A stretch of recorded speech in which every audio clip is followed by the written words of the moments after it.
The Canal and River Trust and the Environment Agency welcome you to our waterways. This film is about safety around locks. Boating accidents are not common, but when they do happen, it's often in locks. Moving through a lock is perhaps the trickiest part of boating.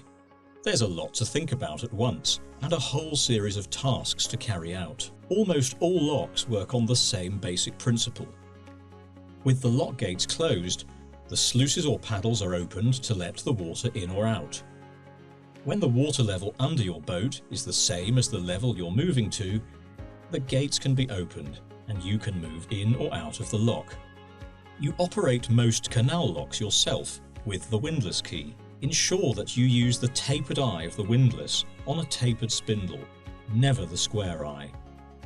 Only use a windlass that fits snugly, and always use the safety catch when winding paddles up. Only use the square eye on square spindles, such as the hydraulic locks on the Hatton Flight. Do not leave the windlass on the spindle. And keep fingers, hair and clothing away from the mechanism. Windlasses can cause serious injury. Open paddles slowly so that water doesn't risk flooding your boat while in the lock, and make sure you close the paddles or sluices fully once you have opened or closed the gates. At other locks, especially on some rivers, they are operated by staff or volunteers and may be automated or worked by hand. Always obey instructions and signage, especially when staff are not on duty and you need to operate the lock yourself. On some tidal waterways, you will need to check ahead to find out when you can pass through.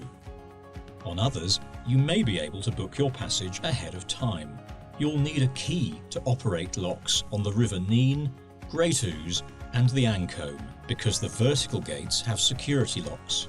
Call the Environment Agency on 03708 506 506 to find out how to get a key. On some locks, you will need a Canal and River Trust key or a handcuff anti-vandal key. These can be purchased from the Canal and River Trust online shop, shop.canalrivertrust.org.uk. If you find a lock that is damaged or broken, don't try to operate it. Call the Navigation Authority. You can find all the contact details in the back of the Boater's Handbook, and say where you are and what you think is wrong with the lock. When you are navigating a lock, there are a few things to look out for. The sill, for example. The sill is a protruding stone or concrete ledge at the higher end of the lock chamber. You can only see them as the lock empties. Most locks have markers to show its approximate position. You need to keep the stern of your boat clear of the sill when going downwards. If your boat gets caught on the sill, close all paddles or sluices immediately. When going uphill, be careful not to get the rudder caught between the gates or on any projections on the lock wall. Always stay alert whilst in a lock.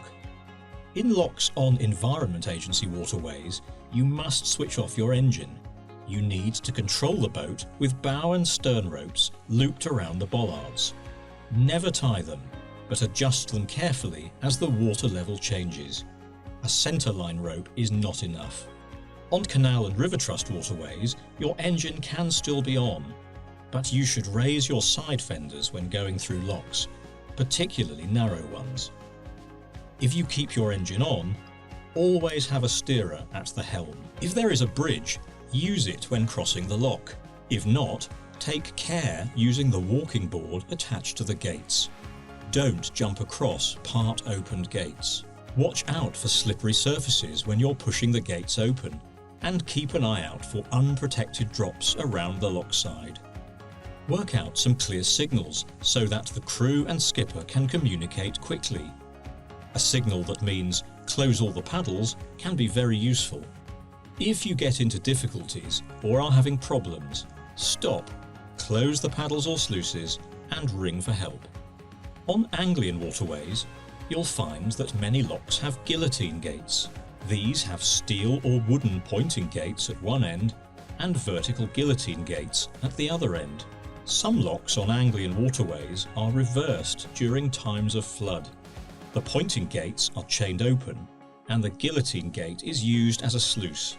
These locks can't be used, and you are strongly advised to tie up until the river flow reduces.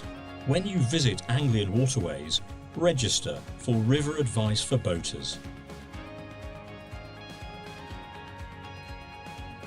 Please read the Boater's Handbook, where you'll find more information and advice on operating locks safely.